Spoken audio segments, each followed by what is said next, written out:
Tu aimeras le Seigneur ton Dieu de tout ton cœur, de toute ton âme et de toute ta pensée.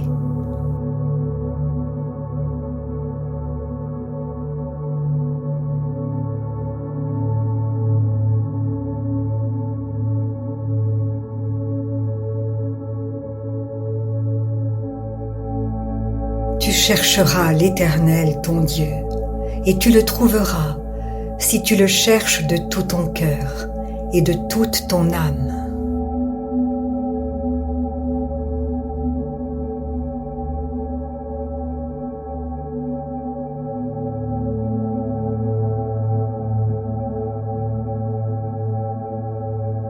Aimez l'Éternel votre Dieu, marchez dans toutes ses voies, gardez ses commandements. Attachez-vous à lui et servez-le de tout votre cœur et de toute votre âme.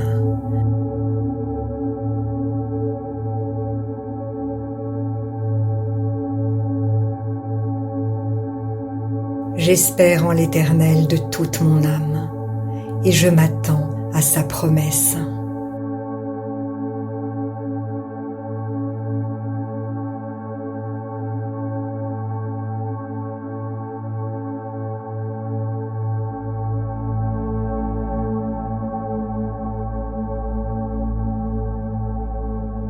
Ô Dieu, tu es mon Dieu, je te cherche.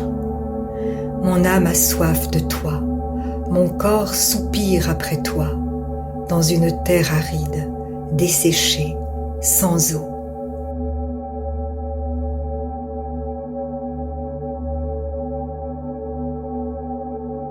Pour te célébrer, j'aurai la joie sur les lèvres et dans mon âme que tu as libérée.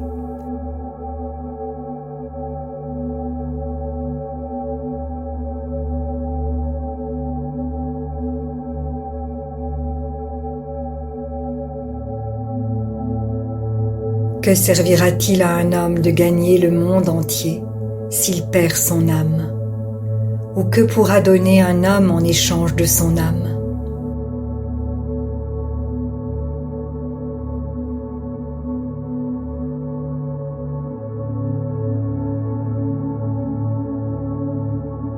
Ne redoutez pas ceux qui tuent le corps, mais qui ne peuvent pas tuer l'âme.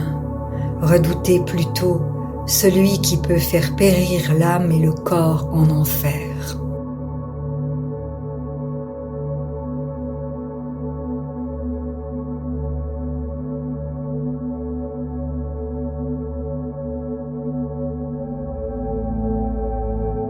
Oui, c'est en Dieu que mon âme se confie, de lui vient mon salut.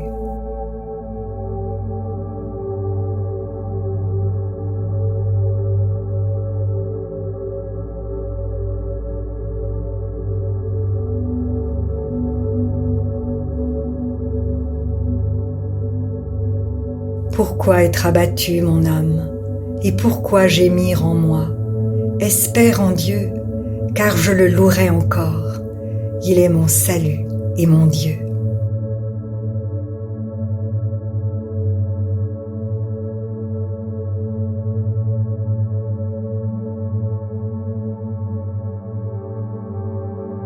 Voici ce que dit l'Éternel.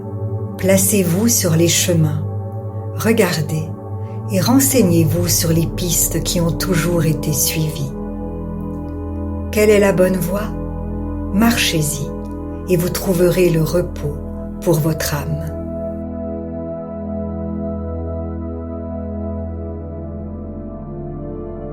Reconnaissez de tout votre cœur et de toute votre âme qu'aucune des bonnes paroles dites à votre sujet par l'Éternel, votre Dieu, n'est restée sans effet.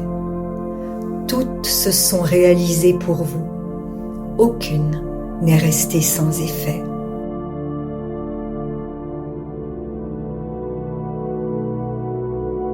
Mon âme a soif de Dieu, du Dieu vivant. Quand donc pourrais-je me présenter devant Dieu?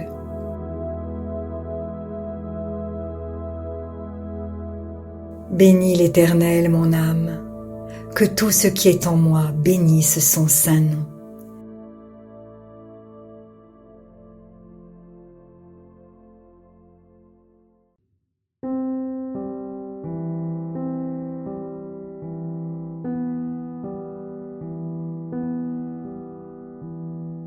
Si la parole de Dieu touche votre cœur, ne l'endurcissez pas.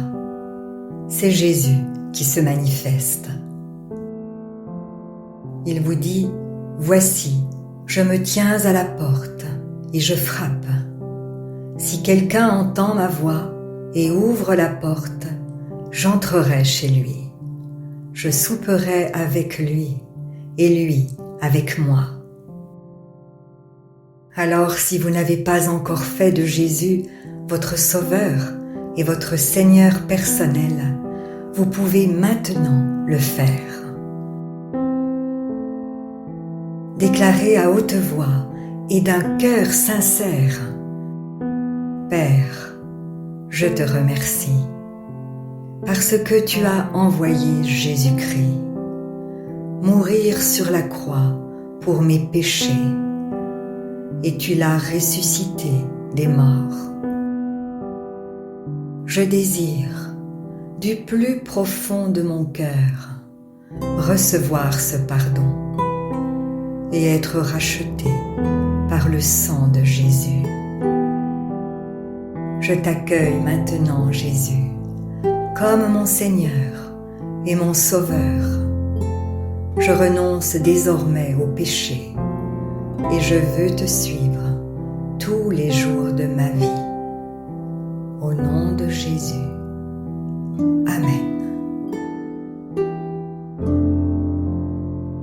Si vous avez fait cette prière, dites-le nous simplement dans les commentaires. Nous prierons pour vous et nous nous réjouirons avec le ciel tout entier, car Jésus a dit « Sachez qu'il y a plus de joie dans le ciel pour un seul pécheur qui se repent que pour 99 justes qui n'ont pas besoin de repentance. » Puis continuez de vous fortifier et de vous purifier par la parole de Dieu. La foi vient, mais elle ne vient que d'une seule source, de ce qu'on entend de la parole de Christ. Demandez à l'Esprit Saint de vous guider et de vous éclairer dans sa connaissance.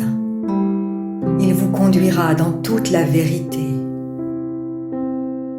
Il vous équipera pour toutes les circonstances de votre vie. Vous verrez que peu à peu, il vous révélera ce que ne peuvent comprendre ceux qui ne vont pas dans la parole. Car l'homme naturel n'accepte pas ce qui vient de l'Esprit de Dieu. C'est une folie pour lui. Il est même incapable de le comprendre, parce que c'est spirituellement qu'on en juge. Et maintenant, ne restez pas seul. Trouvez une église qui se nourrit de la parole et y est fidèle. Soyez vigilants dans les enseignements que vous écoutez, car plusieurs faux prophètes s'élèveront et ils séduiront beaucoup de gens. Et en toute chose, faites une confiance absolue au Seigneur. Vous êtes richement bénis.